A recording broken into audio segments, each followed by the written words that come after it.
Good evening mga kapuso! Proud mom si Chris Bernal na sobrang ini-enjoy ang bawat milestone ng kanyang anak. May plans pa ba siyang sundan ang kanyang unika iha? Makichika kay Athena Imperial.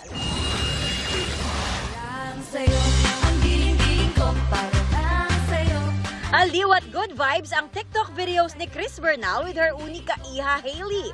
G minsan sumali sa TikTok ng kanyang mami, pero minsan din ay wala sa mood. Enjoy daw si Chris na nasusubaybayan ang milestones ng kanyang anak. In time that House of Lies finished, sakto na nagkaroon din ng schedule for her culmination and I can be present. Nandun talaga ako. So sabi ko, wow, ang galing ng timing. Sa ngayon, hosting ang isa rin sa pinagkakaabalahan ni Chris. Thankful nga raw siya sa kanyang TikTok Lock family na nakakasama niya twice a week.